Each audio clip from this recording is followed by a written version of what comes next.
Welcome to the Thoth Tarot class, where you are going to learn one of the world's deepest, most advanced tarot systems. With its hauntingly beautiful imagery, its thick esoteric erudition, this is guaranteed to seriously upgrade your tarot practice into the deeper mysteries and the many esoteric wormholes. So this is a lot to cover. This is some deep stuff. So I've created a totally free Thoth Tarot instant reading guide that accompanies this class.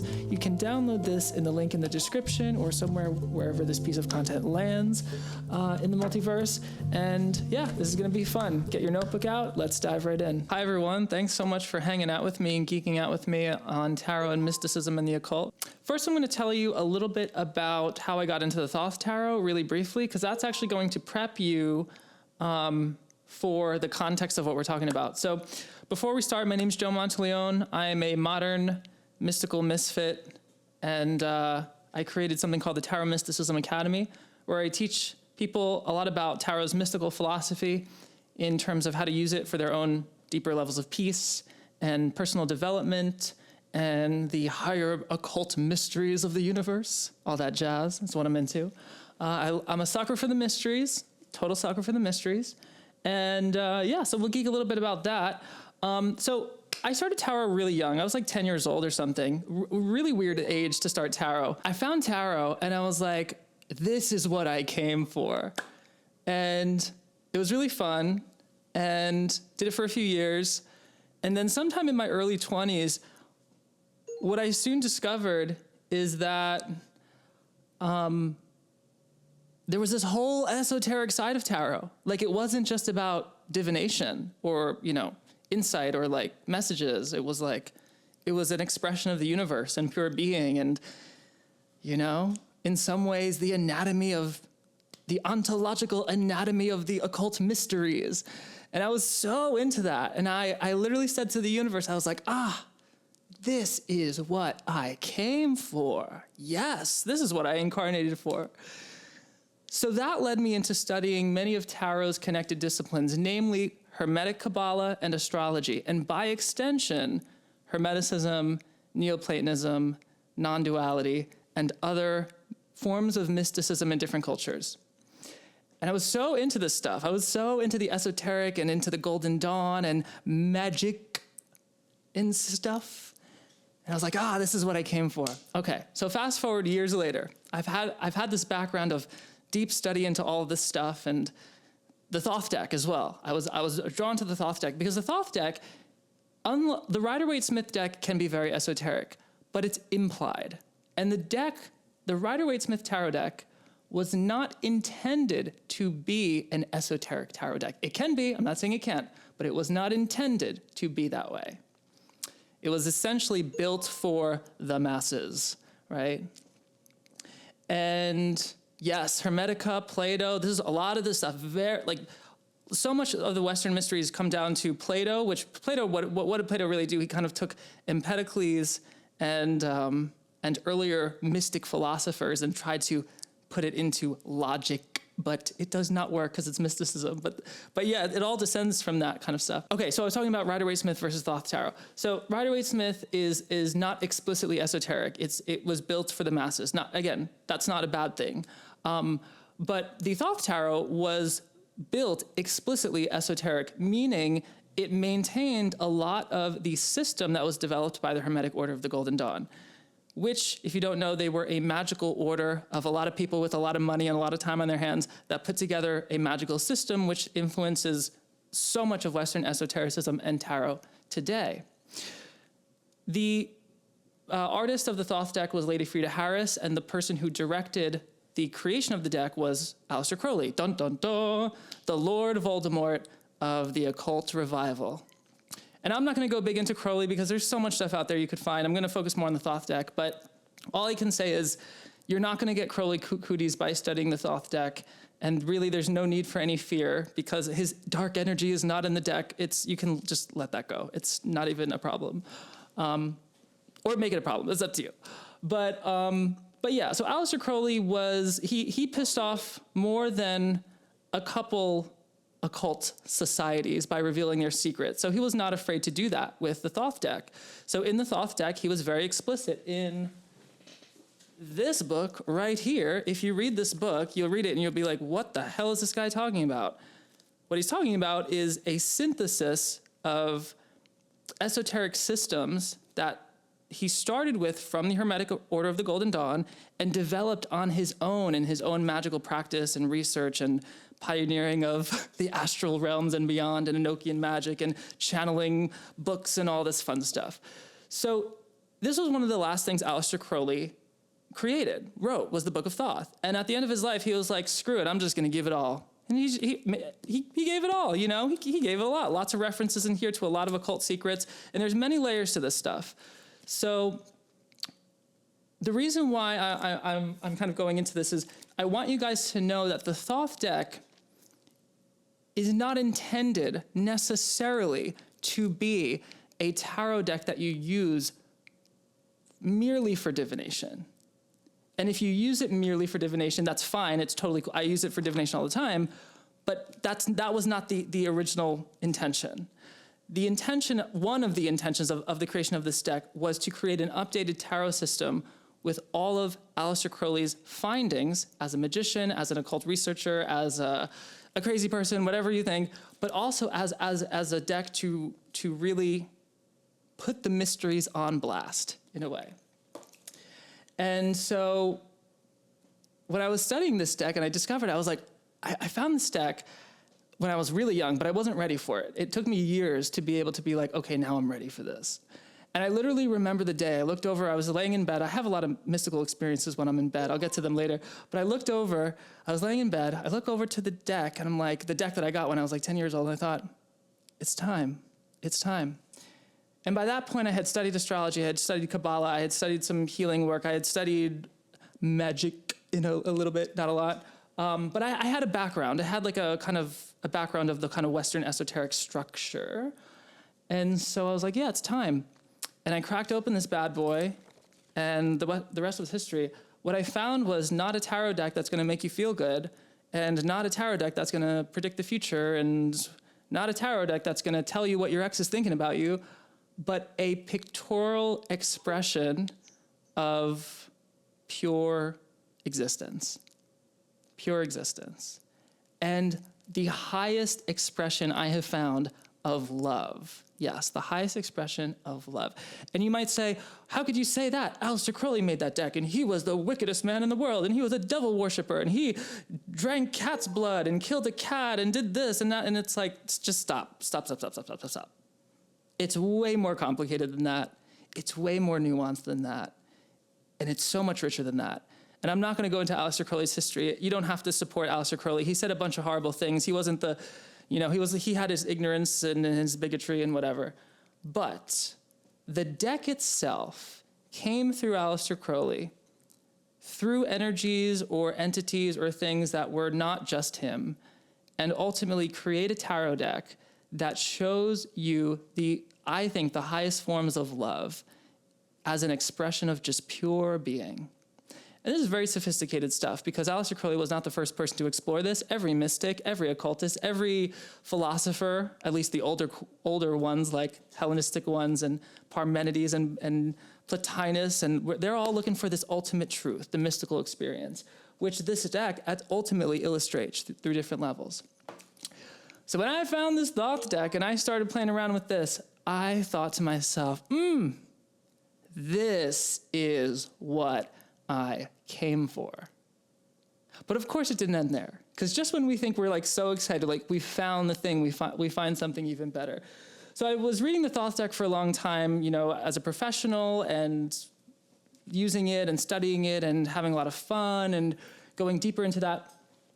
And then years later, I had my first mystical experience. Now, I am not someone who has a lot of supernatural experiences or metaphysical experiences. I've never seen an aura. I can't feel the energies of crystals. All I got is my ADHD and my neurodivergent brain. I've been in the new age world for a long time, but I'm not one that has a lot of really like outside of the norm experiences, except these two main mystical experiences. And to make a long story short, I was in my bed again, because this is where these things happen for me, and I was in my bed, And all of a sudden, I was reading a book, and all of a sudden, maybe you've had a similar experience as well. All of a sudden, my mind turned inside out. That's the best way I can describe it. And I recognized that there was nothing that wasn't my own awareness, and that there was nothing that wasn't your own awareness right now in this present moment, and that there was nothing that wasn't the awareness of this present moment of the entire universe. There was absolutely no possible other thing that could exist but that vast awareness that has no limits. And it was literally like my mind blew, like it opened, like I was blown, and there was nothing apart from anything. And then I came back into my body, and I came back into my ego self, and I said, that is what I came for. That. And then I started Tarot Mysticism Academy. And look, I lived a pretty cool life. I've done some cool stuff. I did some traveling, did some fire spinning. I had a dance company, did some music. I used to do crazy, stupid drugs when I was a kid, and nothing came close to that experience, that blown open, nothing is apart from the present moment, unity, consciousness, being. So that was pretty awesome. And I came back to this, and I came back to the tarot, and when I reread this material, the Thoth deck and other mystical texts, I all of a sudden realized that what these mystics and occultists and crazy people were talking about was not something far away. It wasn't something mystical or supernatural or secret. It was literally closer to you than anything else could be. It was literally your own consciousness, your own perfect awareness that is not separate from anything else. And when I realized that, the texts and the philosophy embedded in the Thoth Tarot and in the Kabbalah and in Hermeticism and in Neoplatonism and in the Upanishads and in the list goes on, was like almost literal. Like it was literally saying like, no, literally, like this is it. You are vast consciousness. There's nothing but that. And I was like, damn, they literally been trying to tell us for thousands and thousands of years. How cool is that? So then I told the universe, this is what I came for. So it reignited my passion with tarot and all this stuff, and yeah. And the reason why I tell you this story about my stages into the Thoth Tarot is because there's really, I have found there to be 3 general levels with tarot, and I want to teach them to you to offer you context of where tarot can go. Because this is really where I want to see tarot. Like I have a school, I teach people tarot all the time, and I love it. I love teaching tarot reading. But there are layers to tarot that are, for me, so much more exciting that for me have helped me tremendously. If you saw me years ago, you wouldn't even recognize me. I was a hot mess. But through working certain techniques that I've found in my own research, lots of crazy things happened and changed. Shadow work, if you will. Yeah, so Thoth deck is great for shadow work, absolutely. So what I'm going to do is I'm going to share my screen, and I want to talk to you guys about 3 levels of tarot reading, and then I'm going to try to jump into the little rhyme that I put together to explore some stuff. You can download this. I tried to put it in the chat. If you can't download it in the chat, I also have all of my ebooks. I have a bunch of free ebooks on my website. I'm going to put that in the chat. It's www.tarotmysticismacademy.com/e-books. And there's a bunch of free stuff there you can download and play with and journal, and there's lots of good content there that will teach you a lot of stuff. Here is the first page of a super long, multi-100-page ebook on the Thoth Tarot and all of this crazy stuff. But I want to bring you to this page real quick. 3 planes of being. There's generally 3 planes, and there's more than 3. You can divide this in any way you want. I'm not saying this is the law. It's not like that. There's infinite planes. But generally, there's 3 planes I have found, doing tarot for a long ass time and teaching people that tarot tends to kind of go towards one of these 3. The first plane is the mechanical, the second is the subtle causal, and the third is the mystical. The level 1, the mechanical plane, is when we use tarot for what most muggles, most most people think tarot's for. When people say, what's going to happen? What's going to happen to me? What do I need to know? Any question in that mode is working on the mechanical plane. Why mechanical? Because when we ask a question about what is happening, what do I need to know, we're asking what is going to knock into what? To knock into what? To knock into me.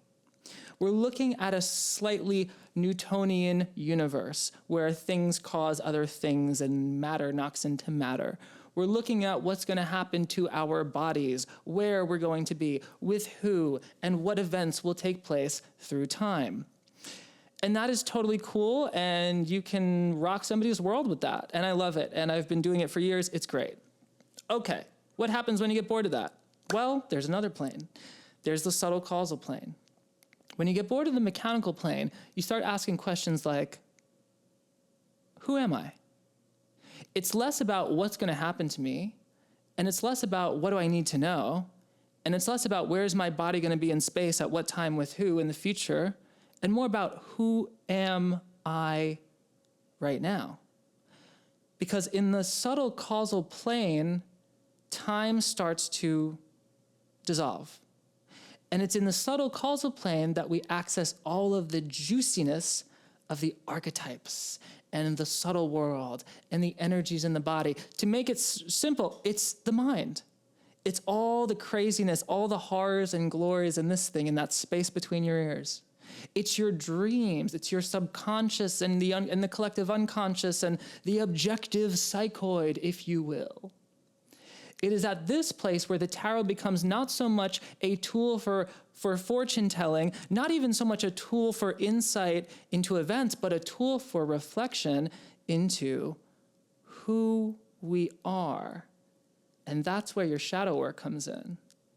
And the Thoth Tarot is, off the bat, it's already on that level. It doesn't even start with the mechanical level. It starts with the subtle causal level. Actually, it starts on the mystical level. So in the subtle causal level, we start asking more about who we are. What are the patterns in our psyche, in our awareness, in our being that bring about the events in our life? This is the law of attraction that everyone talks about. It's the subtle causal. Okay. Now, what happens when you get bored of that? Well, let me tell you, I have a whole nother level for you, the mystical level. The mystical level is when we stop asking, who am I? We stop identifying with every new, exciting, pretty, beautiful, spiritual thing that we find, with every energy, this, that, archetype, this, past life, this. We let it all go, and we start asking the question, what am I? And when we ask the question, what am I, things can get very frightening. Because that's when our ideas of ourselves start to dissolve. This is where the ego death takes place. And this is what tarot can symbolize to us in its mystical prowess at its highest level.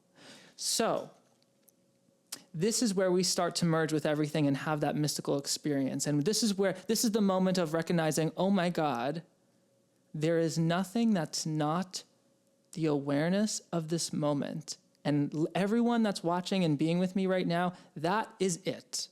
There's nothing else. There's nothing that has not shown up in that present moment. And that is a great place to be, because that is not just healing, it is a paradigm shift that changes everything. And that is that's what I'm here for. That's what I came for. And it's so fun, because I'd be lying if I said I was there all the time, but just having that one glimpse is enough. Okay, so the Thoth Tarot deck talks about that, but not in the language that I'm using. It talks about it in a very fancy language. Why is that? Because Aleister Crowley was a smartass, and he loved to rant, and he was a brilliant genius, total genius. I don't care, you don't have to love him. The man was a genius, Lord Voldemort or not, he was a genius, and he could flip esoteric ideas like nobody's business. And that is essentially, and people may again, it depends on how you interpret it, but that is essentially what he's talking about in this book, but veiled through layers and layers of symbols. There is something in this book that's especially esoteric. There's a level of this book that is especially ontological, existential, and it's when he talks about zero. And when he talks about the number or non-number zero, he's talking about that boundless nothingness, which is, you might say, consciousness awareness, or the nothingness through which everything came from in the universe. And that is the mystical level of tarot, and that is what I'm interested in playing with. Okay, but before I scare you away with any more of that stuff,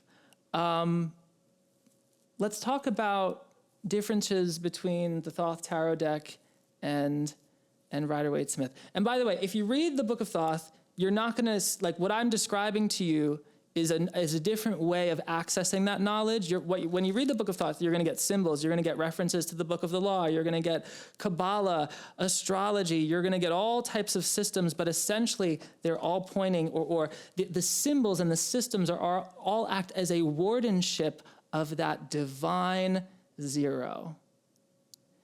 And this is nothing new because the mystics and sages and philosophers have been at this forever. First page of A Course in Miracles, if you ever read that, what does it say? Nothing that I see means anything. Same thing, that's the zero. Okay. So what the Thoth deck does, and what I'm going to introduce to you today a little bit, is the subtle world. If I went right into the mystical, I'd scare you away. You'd think I'm crazy if you don't already. But it really starts with the subtle world. And what do I mean by that? The Thoth Tarot deck, each card is kind of like a zip file. You know how, like, when you have a zip file, you download a zip file, you have to double click it, and then the zip folder opens up, and then there's multiple documents within that zip file. That's kind of like what the Thoth deck is. Each card is like a zip file, and you have to open it up to see all of its ingredients to understand the card.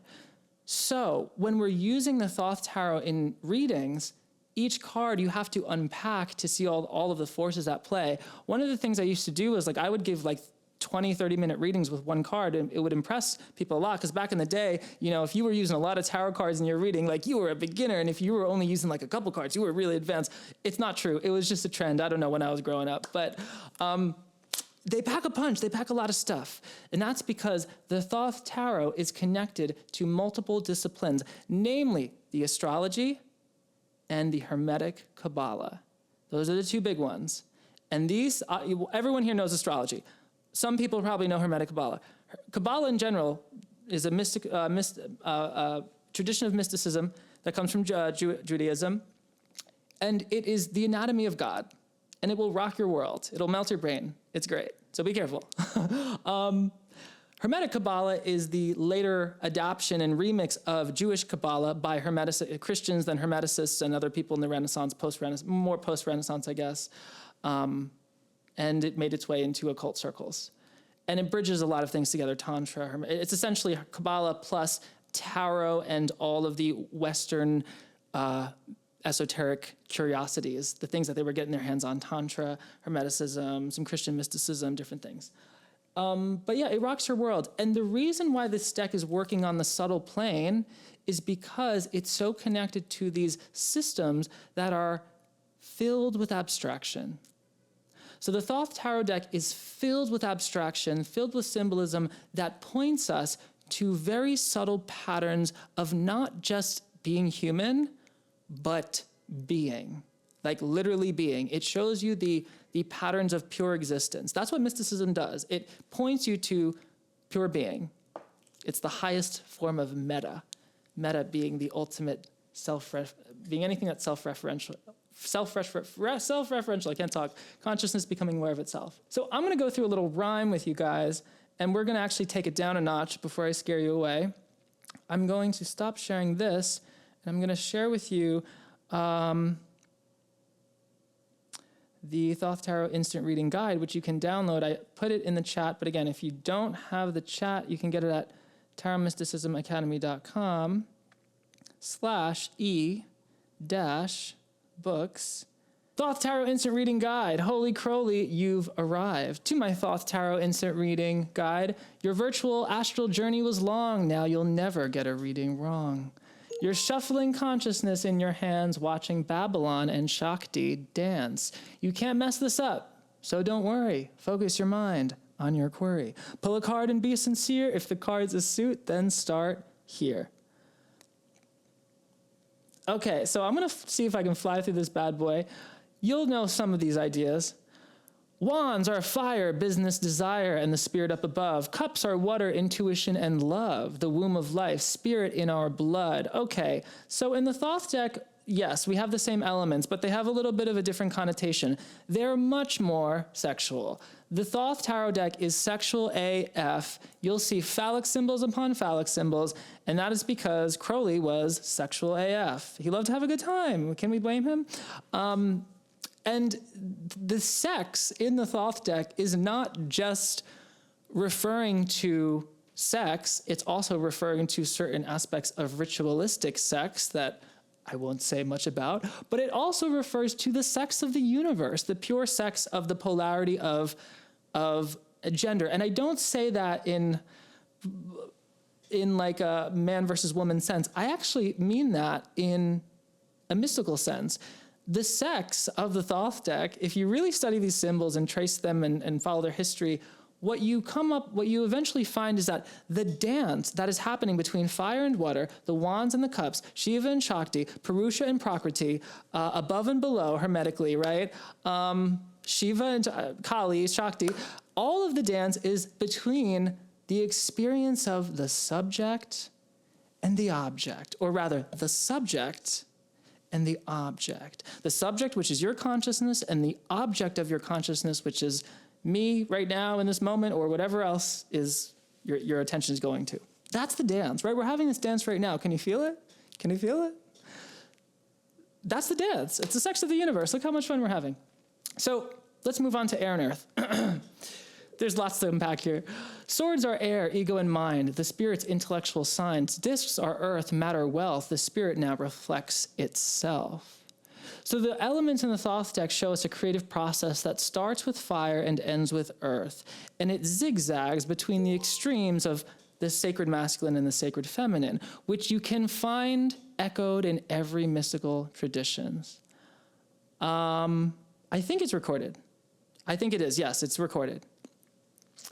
So we're dancing between subject and object, consciousness and the objects of consciousness, and above and below, all of that. Y'all know what the elements are, so I'm not going to go over them. But just so you know, the elements in the Thoth deck are much more sexual. They have a farther reach. And air is the ego that exists between the elements. This is something, if you're studying Kabbalah, if you're studying Hermetic Kabbalah, know that air is the central point that is the ego, which is really the feedback loop that comes about through the constant dance between subject and object. Ego is between the two. Okay, that's air. And earth is the rendered material universe in all of its high pixelation and detail. We love it. Okay, moving on. If the suit has a number, 1 of 10, you will wonder how the elements are brought to us in 10 magical emanations thus. So the 4 elements are filtered through 10 emanations. This has to do with Kabbalah. I'm not going to go into the Tree of Life. If you want to learn about the Tree of Life and Kabbalah, I have a YouTube channel with a bunch of free classes. Go to youtube.com/Joe Monteleone. I have a bunch of stuff there. But we're going to look at these numbers, and we're going to see how the numbers express the element. So the aces of the Thoth deck are the root of the suit, great potential but minute. These are only the source of the element. The 2s, the pure element itself in force, masculine energy going forth. So all the 2s of the Thoth deck have to do with the directed pure energy of the element. So they're kind of intense in a way, and they express the element's purity. 3s are the feminine idea of the element, time, form, and development. By the way, there are secrets and Easter eggs throughout this. So if you're into this kind of stuff, if you're into esotericism, if you're into Kabbalah, you'll draw all the connections. The 3s in the Thoth deck have to do with the feminine and thus have to do with form. Why? Because females historically give form to life, right? How cool is that? I mean, historically, it's 2024, so it's like, what is gender anyway? But that in terms of the archetypes and the symbols. So Saturn is connected to all the threes in the tower. They all have to do with a development, something taking shape, something taking form. The fours are that form now manifesting, materializing in some way, establishing structure. So the fours, the materialization, secure but safe, don't stay too long, there's more, make haste. So all the fours in the Thoth deck, you will see, have to do with a level of comfort and security and structure with their element. So Four of Swords, for example, is the safe, structured feeling of a relatively peaceful mind. All right, fives. Fives are motion and struggle allow for change, a difficult but necessary exchange. So in the fives of the Thoth deck, we see the challenges, we see the disruptions, we see motion, we see, all that good stuff. Notice that all of this is a creative process. And the creative process that these cards are expressing is not just the creative process that is you and your life, but the whole universe. Yes, the whole universe as the anatomy of pure being, remember? Sixes, beauty and harmonization, the highest practical application. So all the sixes bring in some ways the best of the element in practical form. They're very balanced, they're very harmonious. The sevens, degeneration and weakness here, a frantic struggle, a vision unclear. So all the sevens of the tarot, of the Thoth tarot and the tarot really in general, will show some sort of struggle, some sort of effort, some sort of individualism or force trying to continue itself. The eights, thought applied to the element, submission too might be a hint. The nines, energy complete and fully spent, the element in the material sense. And the tens, overflowing in excess, too much can bring distress. So eights bring intellect to the element. Nines bring the finish line of the creative process to the element. It kind of is where the element culminates in its most manifest strength. And then tens are where things overflow. A lot of people get tripped on this. The tens are not the end. The nines are the end. 9 is the last digit. 10 is when it starts again. And it brings us all the way back to the ace. Yeah, the Thoth deck is great. It's like so much fun. It just keeps going, Every time you read this, like you'll get more. Like you'll read this once and you'll be like, what the hell was he talking about? You'll read it again, you'll start to get it. And then every time you read it, it's just more is revealed to you. There's so much. So the court cards, see, another thing I love about the Thoth deck is the court cards. The court cards actually make sense in the Thoth deck. And the reason why they don't always make sense in the Rider Waite Smith and why people get confused about them is because, I'm not going to throw shade on him. He's great mystic in his own right. But, the court card system in the Rider Waite Smith is like, okay, nuclear family. I mean, yeah, that's cool. It doesn't uphold the majesty of the Holy Tetragrammaton. What is the Holy Tetragrammaton? It's the Hebrew letters you see on the right put into a vertical form. Okay, Holy Tetragrammaton is the name of God, Yod He Vav He, Yahweh, Jehovah, or properly pronounced as Vukka Vukka what? No, just kidding. There's no way you can pronounce it. It's impronounceable. Why is it impronounceable? Because there's nothing that's not God. And to name something is to make something other than something else. Okay, so this is the name of God, and the core cards represent the 4 letters of this name of God. And in so doing, they represent everything. This name of God represents a creative process. And with these 4 Hebrew letters, we are met with 4 worlds. 4 worlds that connect to the 4 elements: fire, water, air, earth, elements of astral birth, remix, Scott Cunningham or whoever, 1990s, right? Am I right? I can't believe I just connected Scott Cunningham with Kabbalah. I'm so sorry. Oh my God. The cringiness of it all. So, yeah. And so the 4 offices of the court cards of the Thoth deck system is Knight, Queen, Prince, and Princess. And they make a lot more sense when you study them than the Rider Waite Smith does, in my humble opinion. Because they actually show the perfectly balanced dance between the subject and the object, the masculine and the feminine, the Purusha and the Prakriti, the Shiva and the Shakti, the above and the below. I can go on and on. They show the dance between opposition that makes the universe, that makes all possible experience. And here's the thing, here's the crazy thing. This is not out of this world. You don't have to hopscotch the tree of life or do a bunch of rituals or imagine it. It's literally right now. You looking at me is the dance that is expressed by the court cards. You being the knight, being consciousness, seeing me, the object, the queen, I'm a queen, hey.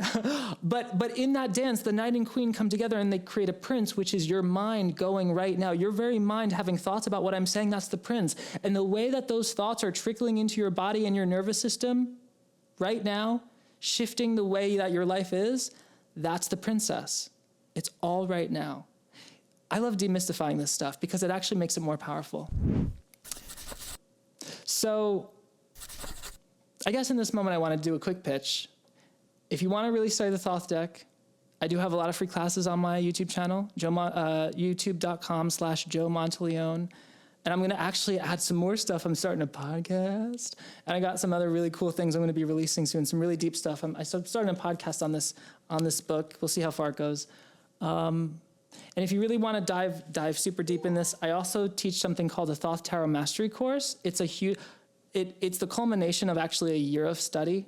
Every time I teach, the curriculum grows. My curriculum is now like a year long because it takes actually more than a year to learn all this stuff and learn how to work it and actually work it in your body, in your mind, for your own development, for your own tarot practice and beyond. And there's a lot of stuff there. So if you want to check that out, tarotmysticismacademy.com.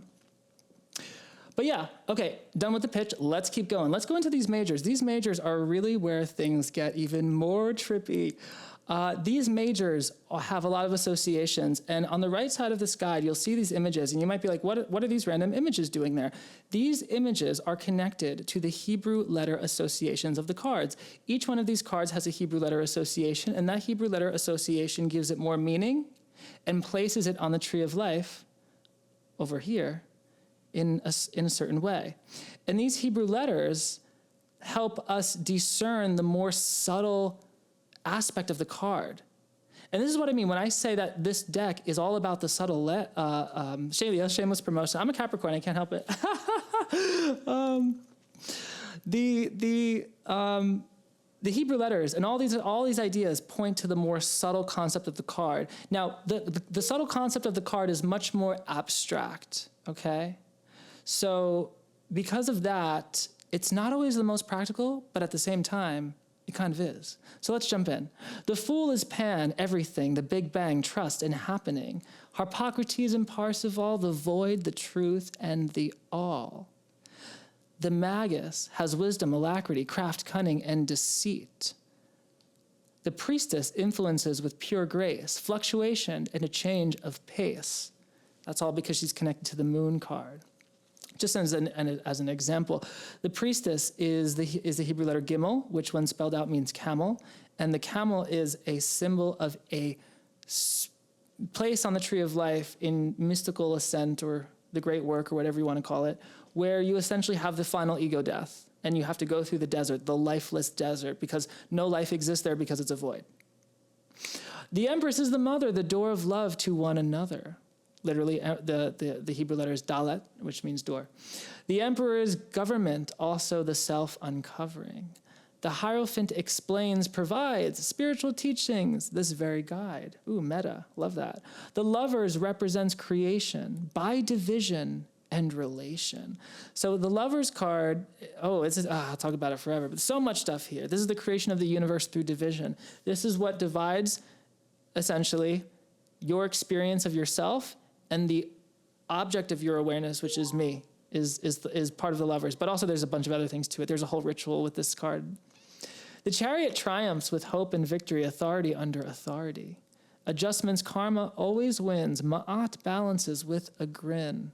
This is the causality of the universe. The Hermit illuminates within, retiring from samsara's spin. Fortune favors, grasping hands, grab the boon, changes soon. That's the Wheel of Fortune. Lust is magic, strength, and action. Your true self always sanctioned.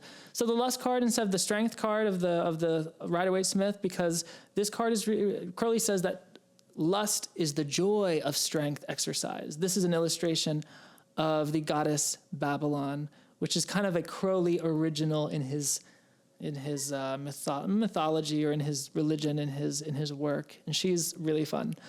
She's essentially like when you're in your passion and you kind of let go of yourself and you're in the flow state. The hanged man chose to sacrifice to see the world through spiritual eyes. Death is only an illusion, a dance, and we are all included.